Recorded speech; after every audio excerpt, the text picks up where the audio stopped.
T20 world cup super 8 లో భాగంగా కోల్కతాలోని ఈడెన్ గార్డెన్స్ వేదికగా జరిగిన కీలకమైన డూ ఆర్ డై మ్యాచ్ లో వెస్టిండీస్ పై భారత్ ఘన విజయం సాధించింది. భారత జట్టు ఓపెనర్ సంజు శాంసన్ 97 పరుగుల అద్భుతమైన బ్యాటింగ్ తో టీమిండియాను ఒంటి చేత గెలిపించాడు. దీంతో 5 వికెట్ల తేడాతో గెలిచిన నేరుగా టీమిండియా సెమీస్ లోకి అడుగుపెట్టింది. ఇక టాస్ ఓడిపోయి మొదట బ్యాటింగ్ చేసిన వెస్టిండీస్ జట్టు 20 ఓవర్లలో 4 వికెట్ల నష్టానికి 195 పరుగులు చేసింది. అయితే టాస్ గెలిచి ముందుగా బౌలింగ్ చేయాలని టీమిండియా నిర్ణయించుకోవడంతో తొలుత బ్యాటింగ్ చేసిన విండీస్ జట్టు ఓపెనర్లు మంచి ఆరంభాన్ని ఇచ్చారు.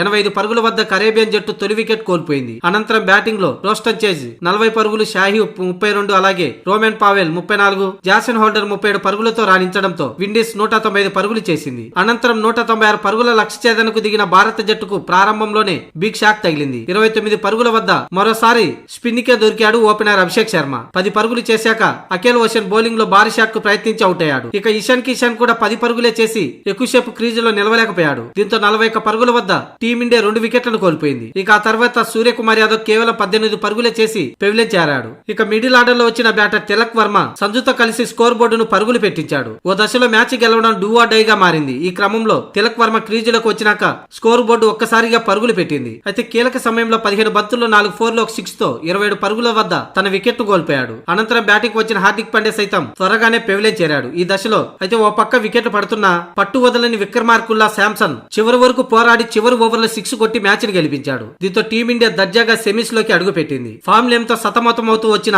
సంజు శాంసన్ ఒక్కసారిగా కీలక సమయంలో ఫామ్ తో పాటు కీలక సమయంలో టీమిండియాను సెమీస్ కు చేర్చి చివరి ఓవర్లో విన్నింగ్ షాట్ తర్వాత మోకాలపై నిల్చొని దేవునికి ప్రార్థన చేస్తూ కనిపించాడు. మొత్తంగా తన ఇన్నింగ్స్ లో 50 బంతులు ఎదుర్కొని 12 4లు 4 6లతో 194 స్ట్రైక్ రేట్ తో 97 పరుగుల నాట్అవుట్ తో నిలిచాడు. ఇక చివర్లో దూబే కూడా 8 పరుగులు చేసి గెలుపులో కీలక పాత్ర పోషించాడు. మొత్తంగా 5 వికెట్లు కోల్పోయి టీమిండియా 199 పరుగులు చేసింది. దీంతో 10 సంవత్సరాల తర్వాత వెస్టిండీస్ పై టీమిండియా రివెంజ్ తీర్చుకుంది. దీంతో 5 వికెట్ల తేడాతో విండీస్ పై టీమిండియా ఘన విజయం సాధించి సెమీస్ లోకి దూసుకెళ్లింది. ఈ నెల 5వ తేదీన వాంఖేడే స్టేడియం వేదికగా ఇంగ్లాండ్ తో టీమిండియా తలపడనుంది.